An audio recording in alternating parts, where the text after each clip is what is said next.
International Monetary Fund. It is an organization. Oh, really? Yeah? Okay, now let me show you this BT. Check it out! Dance, dance, dance, dancing in the dark.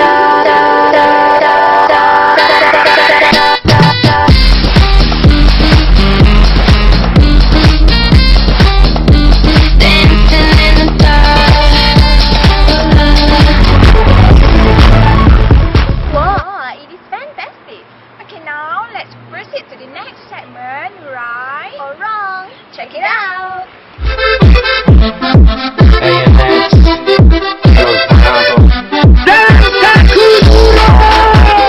Assalamualaikum and welcome to Right or Wrong Game Show. How are you guys? I'm Aisha, your host for this game. Okay, as usual, we have two groups, and this week we have a team mobile on my right side, which is Faizul and Zaki.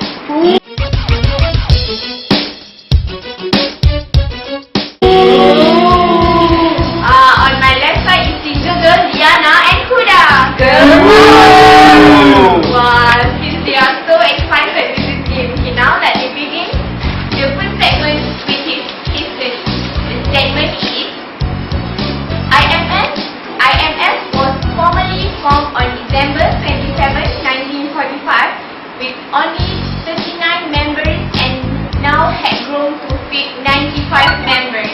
Okay guys, where is your answer? Okay boy, where is your answer? Right! Okay, what about the girl? Wrong! So the answer is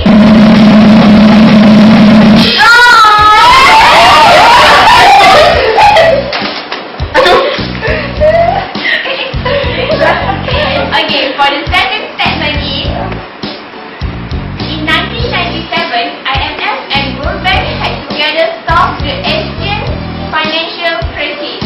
Okay, Mobile, where is your answer? One. Okay, where is your answer? Right! Okay, user? Wrong! So the answer is right!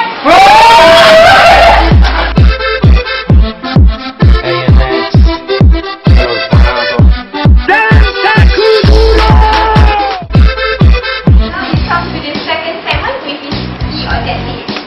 The statement is to promote monetary cooperation among the different countries of the world. Right or wrong?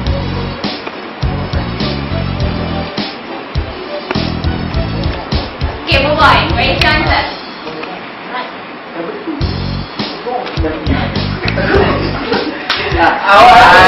Wrong! Okay, how about the girl? Right! Okay, the answer is right! Oh my god! OMG!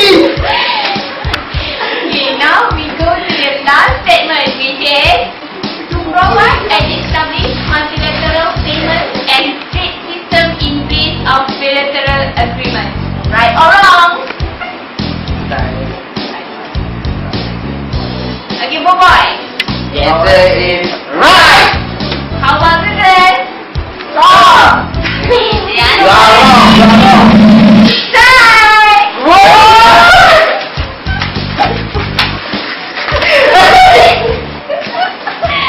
Okay, now let me see how much point they get. For Boban, they get 2 points.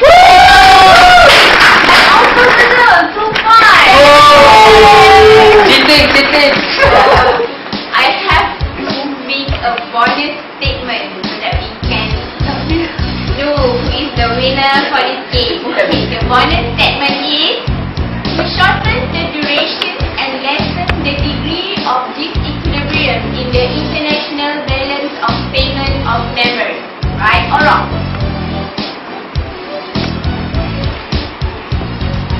Alright? Our answer is right! How about the girl? Wrong! The answer is right! Finish! So we can see that Boboy win this episode. So guys,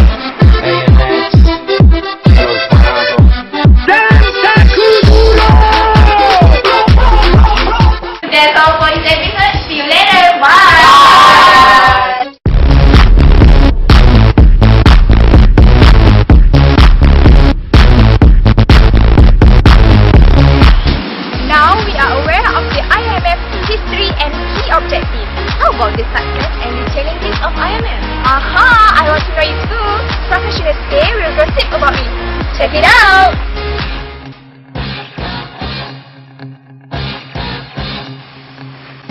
IMF is facing a lot of challenges. Nowadays, with the economic crisis that faced by most of the countries all over the world, it is a bigger challenge for IMF to sustain in order to ensure that the crisis will be recovered. In 2010, Africa countries faced economic crisis because of the stronger monetary policies they reformed and helped Africa went through the global crisis better than in the past. In 2011, Sudan faced economic crisis which has led them to a big problem where they did not have enough resources to recover the economy. IMF imposed some of the policies that saved Sudan from collapse.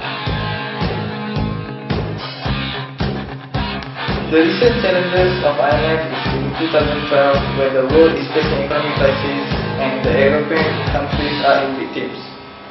Greece is the first country in that which has led them to a bid.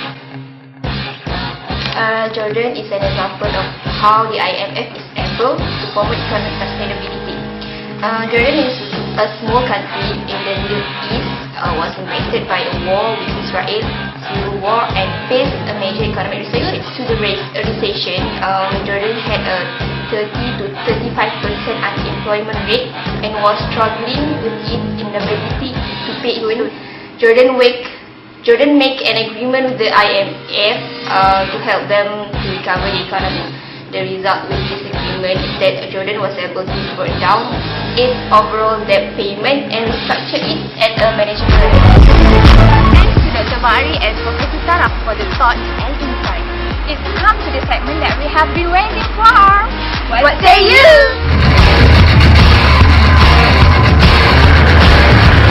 Now I'm going to chat and let's go find out what people are going to say. Come on.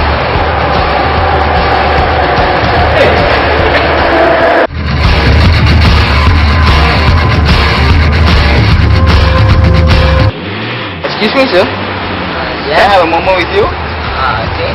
Do you know what is IMF? IMF.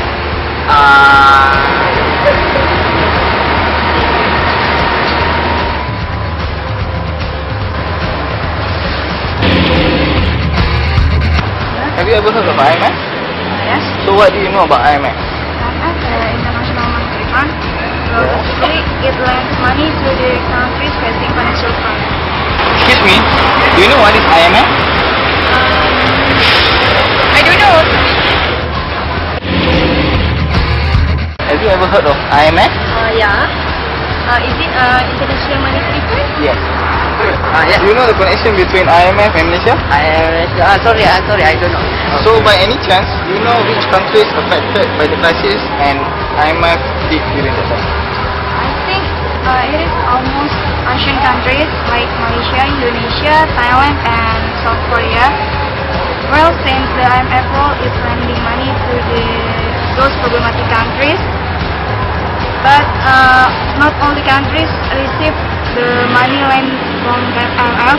I think only Malaysia that reject the money because at the time, if I'm not mistaken, Dr. Malati, he come up with his own idea, capital control. So you should know about capital control implemented by Malaysia during 1997 financial crisis. So what do you think about Malaysia implemented it? I think that was a good idea because by rejecting the loan from IMF and implementing capital control, so we would have to pay any cent to IMF and follow their plan. Because other countries that have financial crisis, so they have to follow their plan and then they have to pay back their money to IMF. How they want to pay back the money if they are suffering from financial crisis? IMF. Yes. Basically, there are no direct impacts which can be seen clearly now. However, speaking of this topic, the highlight is of course the 1997 financial crisis. Malaysia during that time refused to loan from IMF and rather imposed the capital control. So as a result, Malaysia recovers faster, increase the employment rate and real wages, and experience quick improvement in stock market compared to countries implementing IMF.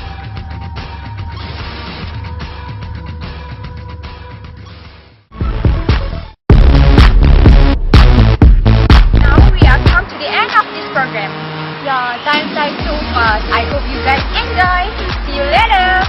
Bye.